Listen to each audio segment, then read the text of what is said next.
여러분 혹시 인생길에서 헤매고 계십니까? 내 앞에 놓인 문제가 너무 커 보이고 어디로 가야 할지 막막한 순간이 있으셨습니까?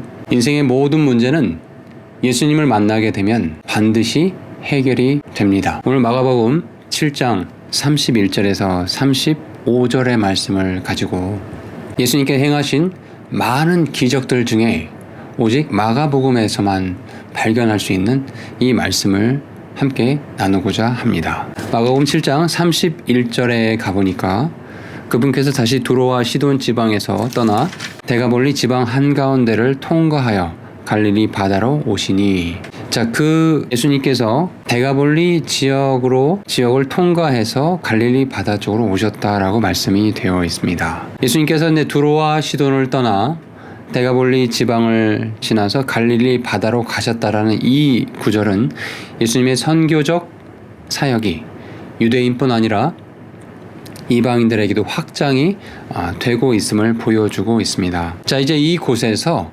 예수님께서 한 사람을 만나십니다. 그 사람은 귀가 먹었고 말이 어눌한 어떤 한 사람이었습니다. 자, 32절에 가보니까 그들이 귀 먹고 말 더듬는 자를 그분께 데리고 와서 그에게 안수하여 주실 것을 그분께 간청하므로, 여러분, 귀가 먹고 말을 더듬는 자를 이제 예수님께 데려옵니다. 여러분, 귀가 먹고 말이 더듬은 그 사람에게 꿈이 있을까요? 소망이 있을까요? 그가 바라는 것은 오직 이 불편한 내 몸이 치료가 되었으면 좋겠다라는 그런 그 한 가지 소원밖에 없었을 것입니다. 예수님께서 그 귀가 먹고 말이 더듬는 그 사람을 만나러 두로와 시돈 지방을 떠나서 데가볼리 지방 한가운데를 통과하여 갈릴리 바다 가까이로 오신 것입니다. 예수님께서는 이렇게 한 사람을 위해서 먼 길을 마다하지 않고 찾아오시는 그런 하나님이심을 기억하셔야 됩니다. 몇 주 전에 저희 집안의 어르신인 저희 할머니가 아직 살아계시는데 위급하다라는 소식을 접하게 되었습니다.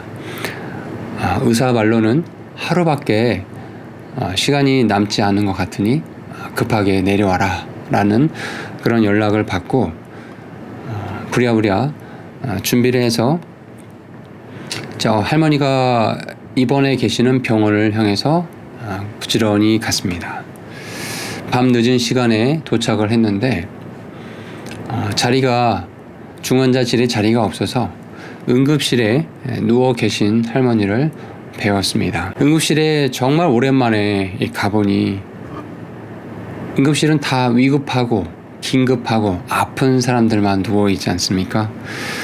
저마다의 아픔과 고통으로 신음하고 울음을 짓는 울음소리가 끊임이 없는 그런 응급실의 위급한 그런 환경 속에서 할머니가 저기에 누워 계신 것을 보게 되었습니다. 몇 분 동안 있었는지 모르겠는데 1분만 지나니까 그 응급실에 고통하고 신음하는 소리, 사람들이 소리치는 소리, 울음소리 이런 것들이 막 뒤섞여 있다 보니까 정신이 좀 혼미해지더라고요.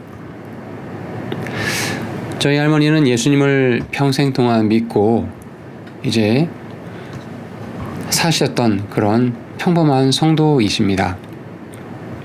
몇 해 전에 할아버지를 먼저 하나님 품으로 보내드리고 이제 할머니가 남아 계십니다. 정말 오랜만에 할머니를 만나보고 응급실에 누워 계신 할머니를 봤는데 다행스럽게 정신이 멀쩡하고 대화를 하실 수 있는 상황이 되어서 참으로 하나님께 감사를 드렸습니다. 할머니와 이런저런 대화를 하는 중에 돌아가신 할아버지를 참 그리워한다라는 것을 느끼게 되었고, 이런 얘기를 하시더라고요. 너희 할아버지는 내가 이렇게 아픈데 왜 한 번도 병원에 와보질 않느냐. 치매기가 약간 있으셔서 자신의 남편인 할아버지가 먼저 하나님 품에 가셨다라는 것을 잠깐 착각하셨던 것 같아요. 그러면서 이런 얘기를 하십니다. 너희 할아버지는 지금 나만 빼놓고 혼자 먼저 천국에 가서 예수님과 함께 있는데 나도 곧 갈 거다. 나도 곧 천국 갈 거다. 이런 얘기를 하시면서 옅은 미소를 지으셨습니다. 응급실에 그 수많은 사람들이 저마다의 고통 가운데 누워 있었는데 그 할머니의 입술에서 나도 곧 예수님을 만나러 천국에 갈 것이다 라는 믿음의 고백을 들었을 때 그 응급실의 울음과 고통의 소리가 전혀 들리지 않고 감사와 기쁨의 마음이 샘솟는 것을 제 자신이 느끼게 되면서 예수님을 만난 인생, 그 인생과 그렇지 못한 인생이 이렇게 차이가 날 수 있구나. 사람이 뭐 특별한 것 같아도 사실 저 밑바닥 정말 나약하고 연약해진 그 상태, 응급실에 누워있는 상태가 되면은 그 사람의 본연의 모습이 극명하게 드러나는 것이구나 라는 것을 깨닫게 되었습니다. 오늘 본문에서 귀가 먹고 말을 더듬는 그 한 사람이 등장합니다. 이 사람에게도 가족이 있을 것이고 적지만 친구가 있을 겁니다. 그런데 보통 사람도 내 가족이 이렇게 귀가 먹고 말이 어눌르다고 한다면 상대하기가 쉽지 않을 거예요. 그리고 가족이라 할지라도 몇 시간 동안 같이 계속 붙어 있는다는 것은 쉽지 않을 겁니다. 그 사람도 정신은 멀쩡하기 때문에 자기가 그런 취급을 받고 있다는 것을 잘 알고 있을 것입니다. 어느 누구도 자신의 고통을 이해하지 못할 것이다. 물론 주변의 사람들이 지금 이 사람을 데리고 예수님께로 왔지만 그 데리고 온 사람들조차도 정작 귀먹고 혀가 어눌한 자기 자신에 대한 고통은 알지 못할 것이다 라는 그런 패배주의와 슬픔과 낙담과 괴로움과 자포자기한 상태의 한 사람이 지금 예수님 앞에 서 있습니다. 그런데 예수님께서 그 영혼을 향해서 하신 행동을 우리가 말씀을 통해 보겠습니다. 그래서 참 좀 이해가 되지 않는, 언뜻 이해가 되지 않는 행동을 예수님께서 보여주십니다. 자, 33절에 가보니까 그분께서 그는 지금 귀먹고 말을 더듬는 그 사람이죠. 그분께서 그를 무리에서 떼어 따로 데려가사 자신의 손가락들을 그의 귀들에 넣고 침을 뱉은 뒤 그의 혀에 손을 대시며 이렇게 기록이 되어 있습니다. 귀가 먹고 말이 어눌한 그 사람을 군중들 앞에서 예수님께서 뭔가 조치를 취해 주시는 것이 아니라 먼저 그를 무리에서 떼어내어 따로 한쪽으로 데려가신 모습을 보게 됩니다. 예수님이 이렇게 배려가 많으신 분이세요. 그리고 그 사람에게 이제 귀에 손을 대고 또 혀에 침을 뱉은 뒤에 그의 혀에 손을 대신 모습을 우리는 말씀에서 보게 됩니다. 이 모습을 한번 상상해 보십시오. 자, 그런데 예수님께서는 그런 민간요법, 어쩌면 미신적이라고 여겨질 수 있는 그 방법을 지금 이 환자에게 보여주시면서 치료를 하시거든요. 왜 그러셨을까? 지금 이 환자는, 이 사람은 귀가 먹고 말을 어눌하게 하고 있어요. 그러니까 보통의 다른 환자들처럼 어떤 예수님께서 이 사람과 대화를 할 수가 없는 거예요. 너가 소경과 대화, 너 언제부터 이렇게 눈이 멀었니? 이런 식의 대화를 할 수가 없는 거예요. 말을 못하니까. 다행히 이 사람은 이제 눈은 멀쩡한 것으로 보입니다. 그래서 그 사람의 눈으로 보고 예수님께서 자기 자신에게 무엇을 하고 있으신지를 볼 수 있게 해 주셨다라는 거예요. 여러분, 여기서 우리가 이렇게 쭉 그냥 텍스트로 글자로 이걸 읽었지만 한번 이 장면을 한번 상상해 보시고 여러분이 그 현장에 있었다라고 한번 생각을 해 보십시오. 말을 어눌하게 하고 귀가 먹은 그 사람이 예수님 앞에 왔는데 예수님께서 자기의 귀를 손가락을 이렇게 넣으시고 혀에 손을 이렇게 넣으신 모습을 자기가 지금 겪고 있거든요. 여러분 그 환자, 그 사람의 입장에서 지금 이 상황을 한번 생각해 보세요. 여러분 가족이 또 친구가 귀먹고 말을 더듬는 그 사람에게 이런 접촉을 한 적이 있었을까요? 이 사람은 너무나 당황스러웠을 거예요. 단 한 번도 이런 어떤 접촉과 사람과의 교감을 느껴본 적이 아마 없었을 것입니다. 그러면서 또 이런 생각도 해봤습니다. 제가 만약에 그 환자의 입장이었다면 귀가 먹고 말이 어눌해요. 말을 하고 싶지만 자기가 생각 속에서 말을 하지만 혀가 어눌하다 보니까 말이 제대로 나오지 않는 거죠. 그러면 그런 시간을 지금 이 사람의 나이는 나오지 않았지만 예수님 앞에 친구들과 함께 이렇게 나올 정도면 그래도 적어도 청소년 이상 어른이라고 우리가 볼 수 있는데 그럼 적어도 10여 년, 20년 이상 그런 상태로 삶을 살아왔다라는 거예요. 거울을 볼 때마다 자기 스스로 자기가 이게 말을 뱉을 때마다 어눌하게 나오는 그 자기의 혀를 보면서 너무 괴롭지 않았을까요?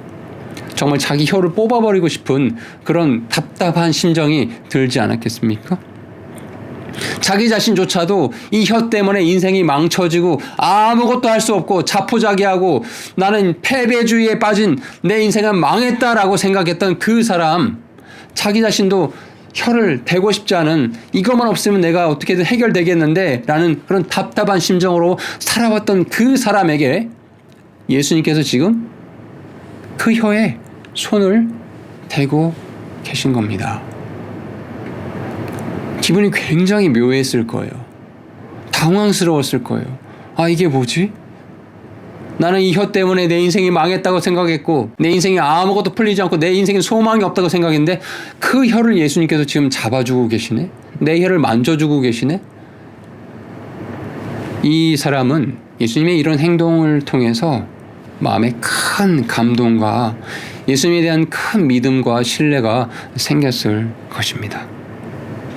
자기를 위해서 이렇게 헌신적으로 희생을 하며 사랑을 베풀어주는 존재를 만난 적이 없었는데 바로 지금 이 사람은 만난 거예요. 바로 그분이 예수님이셨다라는 거죠.